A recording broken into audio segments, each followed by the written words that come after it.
Welcome everyone to episode 3 of Wrestling Tonight. I'm Victor, this is Brandon. We're going to change the format a little bit, and for this episode, Brandon and I will do the first segment of Raw, and then Dylan will come in and me and Dylan will do SmackDown. So, say goodbye to me, ladies. This episode of Raw this week, Triple H came out and spoke about basically him and The Undertaker and their match at WrestleMania. What did you think of that?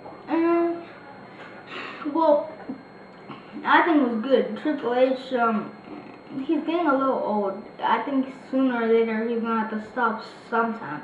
Yeah, and then what happened was, as he was finishing, Sheamus came out, and him and Sheamus have a history. And Sheamus came out. Usually, when you come out for a fight, you put up a fight, but he got his butt kicked really, really good. And Triple H did his finisher, the pedigree, on Sheamus at the announcers table. And then we went to Shawn Michaels talking about Undertaker and Triple H.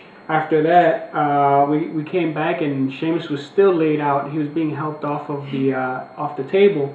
And then we got an email from the Raw GM. Do you remember what the email said? Yeah, it said that that Sheamus originally had a match, but since he got his butt kicked by Triple H, that wasn't his problem. And that started the return of high-flying Evan Bourne. I don't know much about Evan Bourne.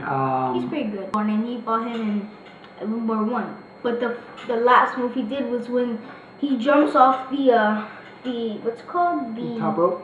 No, it has a name. Turnbuckle? Yeah. And then he's sort of does the same thing Justin Gabriel does. It's called a shooting star press. But he goes backwards and does it.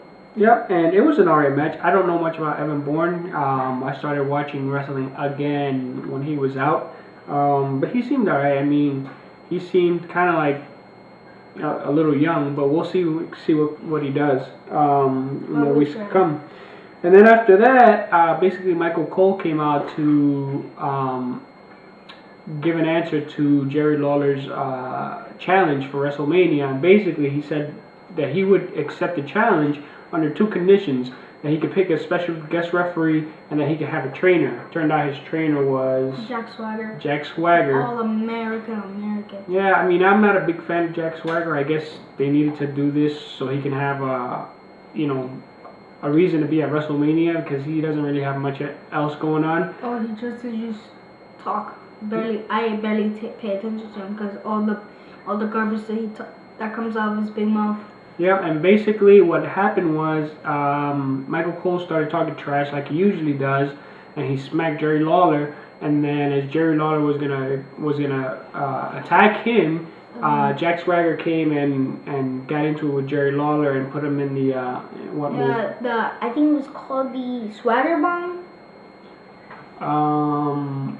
Didn't he end it by? That's submission. That's submission, but I think that's a power bomb. I don't know. So then from there, we got word that Stone Cold Steve Austin is going to be on Monday Night Raw next week, so that's pretty exciting. See the Rattlesnake back at on TV. I'm sure it'll be a one-time thing, and we'll see what kind of stuff he brings. It should be interesting because he's a tough guy, and we'll see what happens. What did you think about that? I wasn't too happy because back in 1987, whatever, when in the WWF, he was a bad guy to bring to him, and he was always there.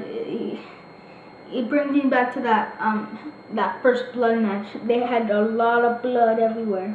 And it just got me mad, so I'm not really a big fan of Stone Cold. Yeah, then after that, Randy Orton came out and he started talking trash. Like, he's got something going on with the Core and CM Punk, and they're obviously going to have a match at WrestleMania. But what happened was we got another email from the Raw GM, and what did he say?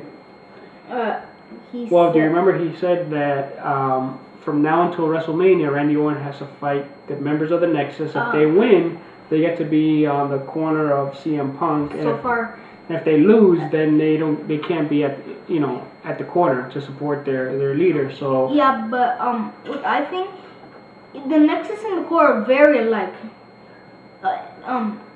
Like they all come out with most of the time if their leader's getting hurt. Well, with Barrett, he's not really a leader. He's just pretending to. Now, with Barrett, if you're watching, I know what you're doing. You are manipulating the Core. You've got them for years. You've been going with the same guys for years. Give it up, man. You're a dork.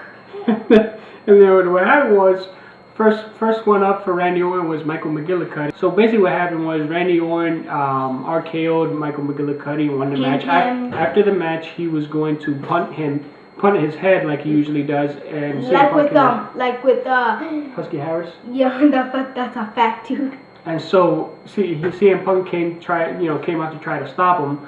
It didn't work. And Randy Orton wound up putting the head of Michael McGillicuddy, so I'd expect that he'd be out for a little while, but we'll see. And then after that, we saw a clip of the new guy, the Sin Cara, who's a new guy. Wait, I thought it was Sin Cara. No, Sin Cara. He's a new guy they signed from Mexico. Looks a lot like Rey Mysterio, kind of the luchador look with the mask and everything, but he should be interesting. We won't get to see him until after WrestleMania, but they showed that that they signed him. But I don't know if anybody remember this, but sometime during this year on that next show, where that fat dude's the next guy to come onto the shows. I don't get why we haven't seen it. Oh, and one more thing. Whatever his name is, Sin Cara. I think he's probably from that Lucha Libre wrestling, or maybe he's just a brother of that guy that played Ramses in Lucha Libre. And then after that, The Miz and Alex Riley came out and they started talking trash about John Cena and about The Rock. And John Cena came out and basically gave him a challenge. The challenge was that he should be a man and get rid of Alex Riley. And he issued him a challenge and said, why doesn't Alex Riley and John Cena fight tonight? And if he loses, then Alex Riley's fired as, The Miz's manager or apprentice or whatever it is. And The Miz actually agreed. And then I think we got an email, right?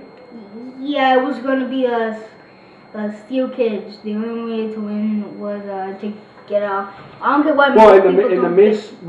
go through the door. Well, the Miz said that if Alex Riley wins, that John Cena had to say he was awesome. Remember? And then we got the email saying that the stipulation from the Raw GM was it had to be a steel cage match. I think it should have been a Hell in a Cell. And so then after that, we got the Diva Battle Royal, which was Eve was at the commentators table waiting to see who was going to be the number one contender. And just to give you a little, I guess, the gist of what happened was Gail Kim she eliminated Maurice, and then it was her and one of the Bellas because the other Bella got eliminated before that. But while Gail wasn't paying attention, the Bella twins switched again like they usually do, and they wound up winning. Yeah, and I always get confused because they both look hot and they both have the same face. I can't tell. Yeah, and then so basically the Bellas won. No one seems to know which one because they both look alike, and they switched. So Eve Torres is getting kind of tired of the whole switching part, but it's pretty interesting because it makes it funny and it makes it pretty cool. I don't get why Eve doesn't come up with R-Truth anymore. That's a good question. And then we went to The Rock, basically, was responding to John Cena, but it started out pretty cool because he started with a John Cena hand saying, yo, I'm gonna rap. So he said, let me take this stuff off. So what did you think of that? I thought it was really funny. I thought it went too long, but the way he started with the yo was really funny. I didn't know. At first, when I first saw The Rock as the host of WrestleMania, I was shocked that John Cena did that. But I used to start thinking that The Rock was a bad guy, but nah, he just that John Cena. I've seen this stuff happen, but I think that John Cena and Rock should be friends. You do that, you should. And then after that, we had Daniel Bryan come out. I guess he was going to wrestle, but he didn't get a chance because The Miz came out and really beat him up a lot. Oh, The Miz came out first. What did I say? I said The Miz, didn't I? No, you said Daniel Bryan came out and then The Miz. I thought The Miz came out and then Daniel Bryan attacked him. No, Daniel Bryan came out and The Miz attacked him because he didn't want to waste time with Daniel Bryan's match. He wanted to get to the Alex Riley-John Cena match. So then he beat him up, and we basically went into the Alex Riley versus John Cena match. And it was a cage match. It was pretty interesting. There was a lot of good parts where each of them almost won the match. And then there was one part where Alex Riley had John Cena, and he put him up against the cage, and The Miz took a picture with his cell phone and put it on Twitter, like right there. That was pretty interesting. Yeah, and what's weird is The Miz said he wouldn't interfere, and he keeps doing it. What's with this guy, Miz? If you're watching, you totally, absolutely, 100%ly suck.